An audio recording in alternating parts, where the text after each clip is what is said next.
Hey you guys, so my Halo pistol is finally finished.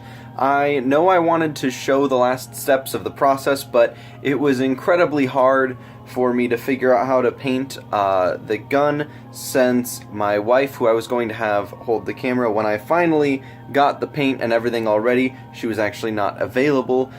So I ended up painting it, and now I'm going to show you guys exactly what it looks like now and the parts that failed printing, and I'm just going to describe the process a little bit more now that I'm done. And future projects, by the way, I'm just going to try my very, very best to show you guys the actual steps behind it, as opposed to me just being like, hey, I completed a step. So this is definitely a work in progress sort of series, so I'm gonna try to do a lot better in the future, and I really hope you guys do enjoy this. Okay, so here are all of the parts that I printed that didn't make it onto the gun. Now, a lot of these will show me getting better and better at printing, but it'll also show some really, really, really crappy prints. So I'll explain to you why I didn't include each of these in the final version, and for at least a couple of these, it was simply because the color after painting probably wouldn't match perfectly, so I wanted to have everything be the same color, but quite a few of these actually do have legitimate problems. So let's start with this one. This trigger right here, the reason that I ended up not going with this is actually partially because of the color, but also partially because that hole was really small, and I wanted to see if I printed it again, if I could make it any better. Now, the end result was not any different, but I did want to print another one just to be safe. This magazine right here, this half of a magazine, this is actually printed just like this, and you can kind of see the lines where it was printed across the top. Now, on the inside, you can see that I had to tear away all the support material, which took a long time, and in the final version I actually didn't tear that away because it worked and it meshed together pretty well. And the only reason is that this seam inside of here, where you're probably supposed to snap the two sides together, it's too small even on the final print, so I ended up just gluing them together, cutting the seam off of the other half. I never printed the other half of the gray ones, but then just gluing them together with acetone solution and, you know, the goo that I make. So this piece and this piece are actually almost identical, except this one's a tiny bit smaller. I knew that I'd probably have to make a slightly smaller sight for the gun, and I started that right away.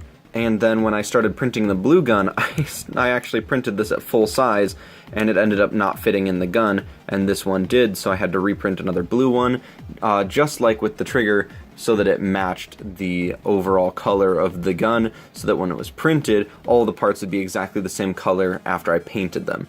So let's move on to this. Now, this was printed laying like this, and you can see already that it's a piece of crap. This structure right here is absolutely horrifying. The problem with this is that the slicing program that the printer uses didn't register this as a very solid area, so it's just like, oh, we'll just put a quick face on this instead of making it thick. So that's why it's like that, and it tears really easily. And then the other side, I had some heating problems, because if you put a ton of surface area on your printing bed and your room is actually kind of cold, which is the problem, it will actually start to separate, and you can kind of see a bend right here. And that is what happened. The support material is like pretty much integrated into this because of the plastic warping and bending, and this is probably the worst example of it, or the best, I guess, if you're looking for it. And so there, right there, is just, it's absolutely warped, and so this is unusable. The inside has a ton of support material, and it's really hard to get that out. So I stopped trying because I knew I was going to have to reprint it. The next one I printed, I actually printed like this, so that there was almost no support material on the inside, so it was very easy to clean out, and I had a very little amount of surface area touching the printing bed, which is super important. The next piece I printed, which is very similar to this one, is this. Now, this has a similar problem, but actually a deeper problem than you may even realize upon first glance. You'll notice that it has this bevel here, and you'll notice on this side it's completely flat to the surface. So you'll probably notice that it's equal thickness up to this point from on each side from this part. And then after that it has the slope, but on this side it just is cut off. And the reason that is that the slicing program, just like it had a problem with this piece, it had an even worse problem with this in that it didn't register that there was anything beyond this until the very last layer, which was hovering above this, and it tried to print that, but it just like spread plastic across the top. And you can actually kind of see the lines right here where the plastic kind of meshed with the plastic that's already down.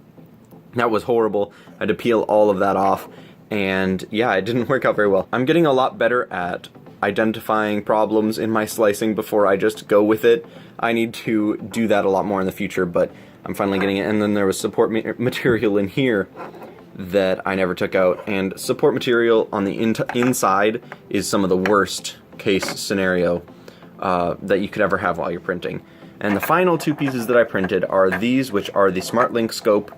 I think I might have called it like a laser sight in my last video, but it's a SmartLink scope. It links up with the Chief's helmet and lets him zoom in with the pistol, and that's why you get to zoom in, if I can line these up. So this is just an attachment that you'd have. You'll see that the mesh between these is horrifying. Even if I hold them together like this, there's just so much space between them, and that actually carried through into the ones I printed later. But again, I just needed to print them in blue and see if I could do better. I printed both of these like this, and that's why they look so clean. And if I'd have printed them like this, or even better, like that, it probably would have ended up a little bit more like this. But I did print these two right now for the part that you guys all want to see, the actual finished product. It's painted and everything. Here we go. This is it. Now I'm going to do some weathering, and I'm hoping that I will actually do that on camera, but you'll see that everything is pretty much exactly the same color. The only stuff that's not the same color perfectly on camera is just because it is in the light weird. And that's pretty much it. So this is it. I'm holding it with my left hand even though I'm right-handed, just because my right hand is obviously holding the camera. So this is it. This is what I've been working towards. Weathering would be making scratches, dirt, things like that, and obviously they'd have to be painted on because when something is a prop and it's made out of plastic, especially blue plastic, I can't just take some sandpaper and just rub it on there and be like, oh, look at that, because it would turn blue, and that's a really big problem, and it would also not scratch right and all of this. So I don't have a pin in here yet or a screw, which you are supposed to have, but you can see that there's a place for it right there, and the trigger does move just a little bit. You can move it, and that's fine. Nothing else on the gun moves anymore, which is sad. You can't take the SmartLink scope off.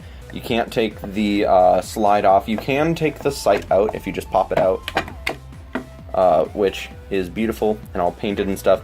And then you can slide it right back in. However, you can't do anything else. And while that's sad, it's completely okay because it's just a prop. It's not supposed to be all that functional. I'm really happy actually about the magazine being stuck because you're supposed to have it at about this distance beneath, I believe. If it is supposed to be fully flush in there, I can just like pound it in with my fist or something and it'll probably slide in. And the reason that none of this moves anymore is because when I painted it, the paint wasn't 100% dry. I'm really inexperienced with painting things. I'm actually really surprised it turned out as good as this is, and I know it's kind of crummy. But this whole thing was not 100% dry, and I really should have waited just like another couple days, but I didn't, so that was my bad. I'm not too upset about it because, again, it looks absolutely gorgeous, and I just adore how this thing looks. Now, you'll notice here that there's a little bit of blue on the inside of both of these screw things and inside of the barrel, but I didn't really get inside of the barrel. I intended to make that not blue, but if I can just face it towards the light, you can definitely see inside of there. And that is a mistake. However, these lines here, that was not a mistake. What I did is I took some of this masking tape, and I wanted to create either, like I was planning ahead, I wanted either a blue line in here, the original line in the gun I believe is red, and I was okay with it just being blue, but I also wanted to leave the sanded surface in case I wanted to take like a fine paintbrush and just fill in the red here. I really thought about it, and I'm okay with either. The blue looks fine, but I don't know. I haven't decided yet. When I do the weathering, I'll probably decide. But it acted both as a placeholder and a preparation, so that worked fine. I just put this masking tape across it, and then using a different knife than this, but this one will do, I just sliced across on either side very slowly, and then cut the edges, and then peeled the outer tape up and left that line of tape there. It was really hard to do, actually. And then I painted it, and then afterwards I just peeled the tape up. And that was really, really easy. Also, one thing to note is that all of these are printed way better than their counterparts. So, as I said, with this one, I printed this one standing up, but with this piece, this is, it's supposed to be here, and you'll see that this one printed way, way, way, way better. And the thing is that I laid this down, sitting upright like this, and it printed up, and there's no support material inside, and so it's perfectly smooth on the inside of there. And everything, this, and this, and this, and this, are all solvent welded together. And then the slide is loose, the trigger, this scope, and the magazine are all loose, but held together by dried paint. So there's not really much I can do to move those around. Oh, and this is also loose, but I can take that out, as you guys already saw. So this is my Halo Magnum. I'm super, super excited about it. I love it so much, and it looks fantastic. I know that in other Halo games it's a little bit shinier, but in Halo 3 I think it had more of a slightly shiny but blue-gray, mostly gray, slightly blue finish, and I definitely nailed it. It does not look as blue as it does on camera.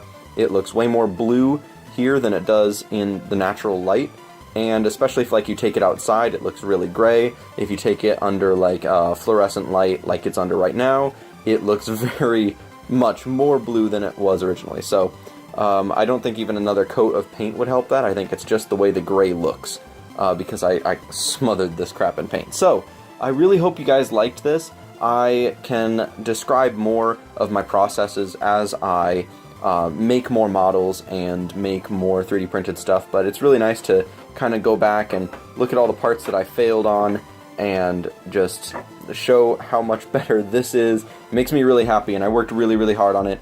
So again, the link to this model is in the description. I only made one modification, as I separated this and this piece here, as you can see. Well, I don't need that anymore.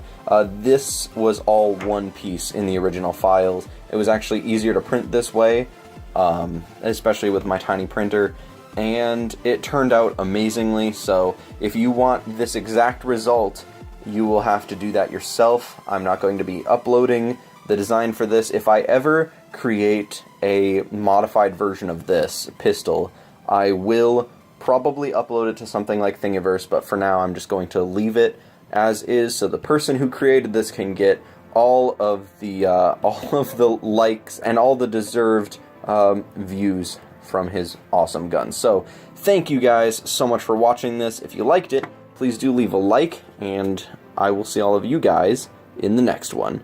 Goodbye!